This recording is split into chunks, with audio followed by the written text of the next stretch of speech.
What up, and welcome back to another Malazan Book of the Fallen video. This one I'm super pumped for because we're talking about not one, but two new Malazan books that are about to come out. So let's get into it.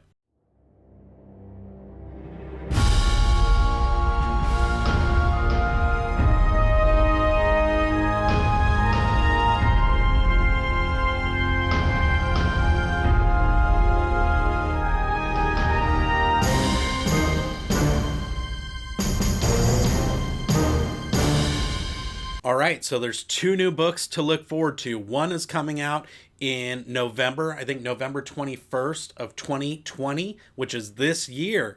And we got another one coming out right after that in 2021. So let's talk about the first one, which we only know a little bit about. It's called The Jhistal, and it's by Ian Esselmont. Originally, people thought this was actually going to be a book that takes place after those original 6 novels of the Malazan Empire, but somebody actually reached out to Esselmont on Reddit, and I'll link down below to the thread where he actually reports back on what Esselmont actually told him, because he actually replied to him via email and said it isn't coming after the end of the main series, but instead comes after the Path to Ascendancy books that are currently out. So basically what that means is that the Jhistal will pick up sometime after the end of Kalenved's Reach. Now, we don't really know much about what the book's going to be about, but judging by the name, I'm guessing that it's something to do with your boy, Malak Rel. He's the guy everybody hates to death, including myself, right? And I should note that this video does contain some spoilers, so if you haven't gone through at least Deadhouse Gates, but preferably through the end of the series, you might want to click away. I don't think it's going to be too bad, but just want to get that out of the way. So yeah, I think it's about Malak Rel because he constantly refers to himself as the Jhistal priest of Mail. He's referred to kind of by the narrator as the Jhistal as well. And so I'm guessing that we get a little bit of that backstory that shows us kind of what some of those motivations were that led up to him basically usurping the Empire out from under Laseen. I'm kind of nervous, if I'm totally honest with you, because I'm worried they're going to pull some kind of Karsa Orlong type deal where they take this character who's done all these crazy, heinous atrocities and then end up making you kind of sympathetic to him.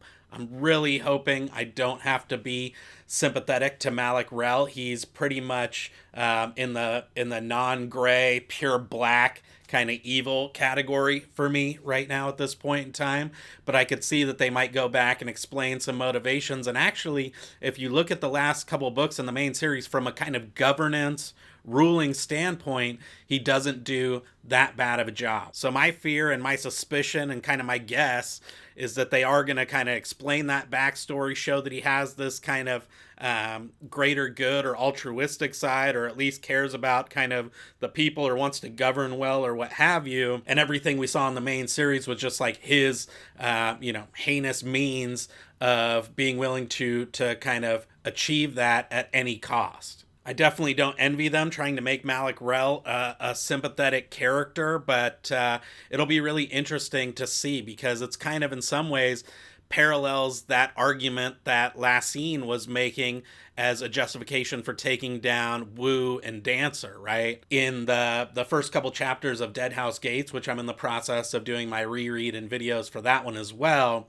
It's interesting when Diker first meets Coltane and Bolt, they're talking about how she basically backstabbed the Emperor, and it was interesting because Bolt actually asks, like, yeah, they were great at accumulating all that power, but were they actually the best at governing and ruling? He kind of gives Laseen the benefit of the doubt by saying, look, she was the one who was closest to those guys. If anybody knew how they'd be at governance, she would, and kind of backs her up on that front. So I could see kind of that same argument being made where there's just super shady means used to usurp the power, but it's ultimately for the greater good. I don't know. I hope I'm wrong. Let me know down in the comments what you think is going to happen. Do you think they're going to try and make Malak Rel this kind of sympathetic character? Is there any possible way that Malak Rel can redeem himself in your eyes based on everything that we saw in the kind of the first main body of the series, the Book of the Fallen and Esselmont stuff? Or is it your opinion that he's just straight up dead to you and there's nothing he could do to ever redeem himself? I want to say that he's just going to be pure evil, but based on the kind of arcs that we've seen with Karsa and others,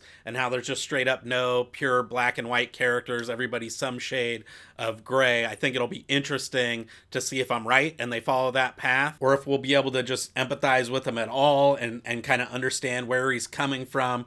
I really look forward to the books, because regardless of whether I'm right or it's not even about Malik Rel and it's definitely not a sympathetic character, it'll still be awesome just to see that world get expanded, because even though we kind of know what happens between Path to Ascendancy and Gardens of the Moon, it would still be really fun just to see that all get fleshed out on paper. All right, and then let's talk about the second book, which is the one I'm super pumped for, because it is called The God Is Not Willing. It's part of the Witness Trilogy, which is going to be the Karsa Orlong Trilogy. How badass is that name, the Witness Trilogy, right? Straight up Witness. And this one's going to be super awesome because it picks up basically 5 years after the end of the main series in the Crippled God. Originally, I think Erikson was planning on making it happen about 10 years after and just picking right up with Karsa, but one of the things he mentioned, and I'll post a link down to his blog post down below,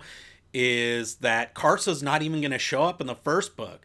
He might not even show up in the second book, honestly, and that's kind of weird, and he was like a little bit sketched out by that in his blog, but he explained that he really wants to be able to build up that backstory, because a lot of people have been impacted by the events that took place in the main series, specifically as it relates to Karsa Orlong.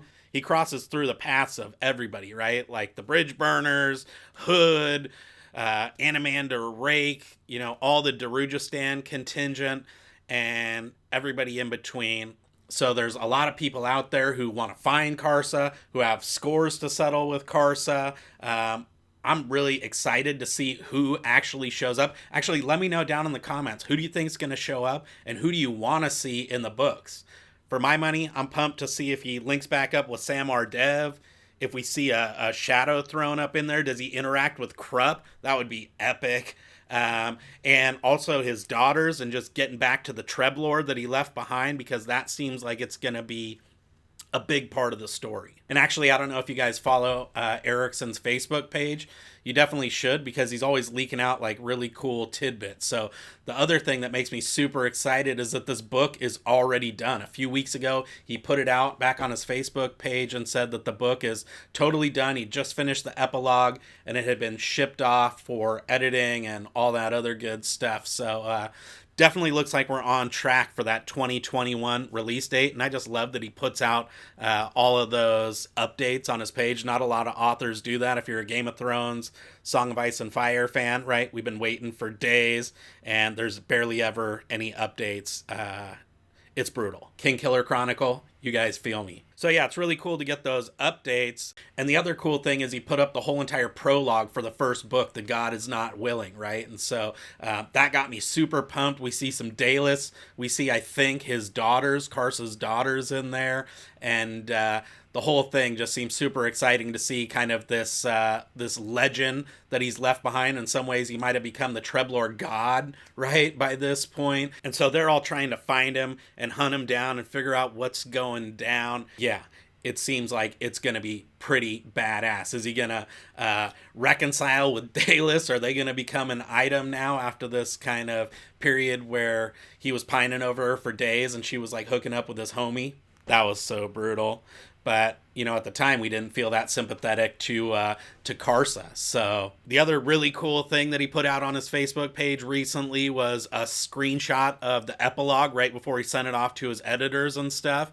And the little quote that he does at the beginning of every chapter was by somebody called War Bitch, Goddess of the Jet. How epic is that? So yeah, I think it's going to be super awesome. I look forward to seeing in the comments what you guys think, who you're looking forward to seeing. Erikson said there's not going to be any bridge burners in there, or that Spindle might be the only bridge burner that actually shows up. But I think that still leaves a lot of room to see a lot of cool people. Maybe we'll see that Shadow Throne. Maybe we'll see Iskar all pust. I don't think the Bonehunters fall into the category of bridge burner, so maybe we'll see an adjunct Tavor or even an Emperor Malik Rel, right? And see how Karsa's interacting or affecting the Empire as a whole. So just a lot of interesting possibilities. The epilogue looks awesome. The prologue, which I'll link that down below for you to go read it. You should definitely go check that out. I'll also include some links to the pre-sale, so you can actually pre-order the Jhistal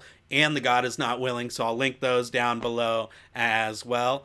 But yeah, that's where we're going to leave this video. Let me know if you guys like these videos. I've traditionally stuck to just the content, what's happening in the books, theories, characters, etc. But I figured I should probably get into the mix of announcing these books, since my whole goal is to get you guys pumped on reading the series.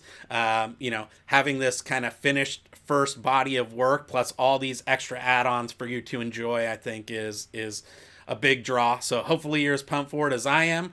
If you like the video, make sure to give us that thumbs up. Consider subscribing to the channel. We got lots of good Malazan content coming up. And yeah, we hope you liked it. Happy reading. We'll see you next time.